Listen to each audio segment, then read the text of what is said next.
Virus, traditional file infector. You download what looks like a harmless game, PDF invoice, or software crack from a torrent site or email link. You double-click to run it. At first, nothing seems wrong. No crashes, no pop-ups. But deep in the background, malicious code has quietly attached itself to legitimate programs on your hard drive. This is a traditional computer virus. A true virus is self-replicating malware that infects executable files, documents, scripts, or boot sectors. When you launch an infected program, the virus code executes first. It copies itself into other files, spreads to USB drives, network shares, or email attachments, and may deliver a payload. Early viruses like the 1986 brain virus infected floppy disk boot sectors. The 1999 Melissa macrovirus spread via Outlook, overwhelming corporate email servers and forcing shutdowns. The damage ranges widely. Some viruses simply replicate without harm. Others corrupt data, delete files, overwrite system files, display taunting messages, or turn your PC into a sluggish mess. Modern variants use polymorphism, constantly mutating their code signature to dodge antivirus detection. Others employ metamorphic engines, rewriting their entire structure with each infection. The horrifying truth? Viruses don't need internet access to spread once they're on removable media. They can infect backups if you copy infected files over, turning recovery into reinfection. In enterprise environments, a single infected machine can cascade across thousands. A virus is like that clingy acquaintance who copies everything you do, except they also ruin your life one file at a time. Worm. Your internet suddenly crawls to a halt. CPU usage spikes for no reason. Strange files appear, or your router log shows outbound connections to unknown IPs. You didn't click anything suspicious. This is a worm. Worms are autonomous, self-propagating malware that spread across networks without needing to attach to files or trick users into running them. They exploit software vulnerabilities, weak passwords, or misconfigured services to scan for vulnerable hosts, infect them, and repeat the cycle. The 2003 Slammer worm infected 75,000-plus machines in 10 minutes by targeting Microsoft SQL Server. WannaCry in 2017 used the leaked Eternal Blue exploit to encrypt files on over 200,000 computers in 150 countries, crippling hospitals and factories. Worms consume bandwidth, install backdoors, drop ransomware, mine cryptocurrency, or build botnets. They spread exponentially. One infected device can hit dozens in seconds, hundreds in minutes. The truth? Worms don't rely on social engineering. They exploit technical flaws humans forgot to patch. IoT devices with default passwords remain prime targets. Mirai in 2016 turned webcams and routers into a massive DDoS army that took down major sites. Worms are the ultimate party crashers. They show up uninvited, eat all your bandwidth, and leave you paying the bill. Trojan horse. An email arrives with the subject, urgent invoice, payment due. The attachment looks like a legitimate PDF. You open it to check. Or a pop-up warns, critical security alert, download update now. You click through. This is a Trojan horse. Trojans masquerade as useful or desirable software, games, free antivirus, cracked premium apps, fake codec packs to convince you to install them voluntarily. Once executed, they drop malicious payloads, steal login credentials, install keyloggers, open remote access backdoors, encrypt files for ransom, or turn your device into a bot. Unlike viruses or worms, Trojans do not self-replicate.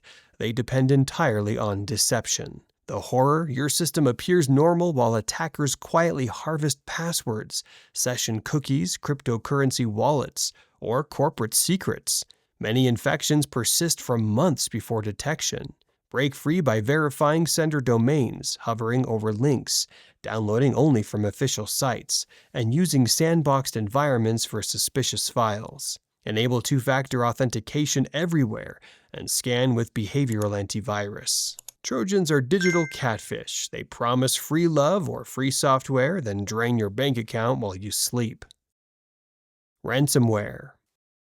One morning, your desktop background is replaced by a red warning sign. Files now end in .encrypted, .locked, or .paynow. A ransom note demands Bitcoin payment within 72 hours or your data is gone forever. This is ransomware. Ransomware encrypts files or locks entire systems, rendering them inaccessible until a decryption key is purchased. It spreads via phishing emails, drive-by downloads, RDP exploits, or dropped by other malware. The 2021 Colonial Pipeline attack halted U.S. fuel distribution. Lockbit, Conti, and Clop gangs targeted hospitals, schools, and governments, often combining encryption with data theft for double extortion. Pay or we leak your stolen files. Modern variants use ransomware as a service models, lowering the barrier for affiliates. Some wipe shadow copies to block easy recovery. The truth? Paying ransom funds criminal ecosystems and rarely guarantees full restoration. Decryption keys can fail or be incomplete. Average demands reached hundreds of thousands in 2025. Ransomware is digital kidnapping, except the victim is your data, and the kidnapper might delete it anyway after you pay. Spyware keylogger. Bank alerts show unauthorized transactions. Social media accounts post messages you never sent. Someone knows your exact passwords and security questions. This is spyware or a keylogger. Spyware secretly gathers information, browser history, screenshots, webcam, microphone feeds, clipboard contents, or every keystroke. Keyloggers focus on recording typed text to capture credentials, credit cards, crypto seed phrases. They arrive via infected downloads, malicious browser extensions, compromised websites, or physical USB drops. Info stealers like Redline, Raccoon, Vidar, or Agent Tesla Vacuum saved passwords, autofilled data, cookies, and wallet files, then sell them on dark web markets. The horror? Infection is often silent, no slowdowns, no obvious signs. Attackers can watch you type in real time or replay sessions later. Spyware is the ultimate nosy neighbor, always watching, never invited, and selling tickets to your private life. Adware. Your browser homepage changes to a search engine you've never heard of. Random pop-ups advertise weight loss pills or fake tech support. Ads appear inside legitimate apps. This is Adware. Adware aggressively displays unwanted advertisements, often bundled with free software during sloppy installations. It tracks browsing habits to serve targeted ads, injects extra banners, redirects searches, or installs toolbars that slow everything down. While some adware is merely annoying, aggressive strains cross into spyware territory by collecting excessive data. Older examples include Superfish or Ask Toolbar. Modern versions hide in PUPs, that's potentially unwanted programs, that legitimate antivirus sometimes ignores. The truth? Adware monetizes your attention without consent, wastes resources, and frequently serves as a gateway for worse malware. Adware is that persistent salesperson who follows you home, sets up shop in your living room, and never stops talking. Rootkit.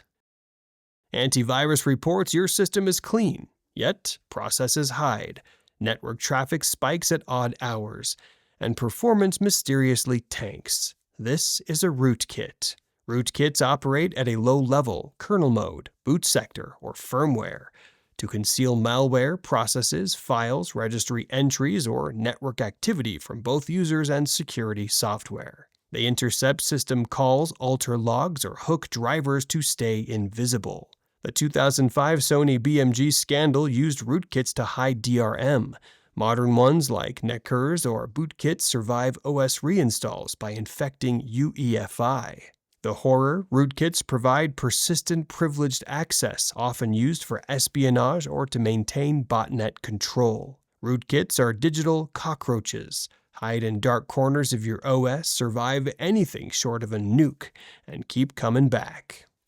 Botnet Zombie Network. Your electricity bill jumps, your router fans run constantly. Security researchers notify your ISP that your IP launched a DDoS attack. This is a botnet. Botnets are armies of compromised zombie devices, PCs, phones, IoT gadgets, controlled via command and control servers. Malware like Mirai, Mozy, or Emotet infects machines, then waits for instructions to send spam, mine crypto, steal credentials, or flood targets with traffic in distributed denial-of-service attacks. The truth, your idle device becomes free labor for criminals. Many owners never notice until their accounts get banned or legal notices arrive. Botnets turn your computer into an unpaid intern, endless work, zero credit, and the boss is a Russian cyber criminal. Fileless malware. No suspicious files appear on disk scans return clean. Yet credentials leak, crypto wallets drain, or scripts execute at odd times. This is fileless malware.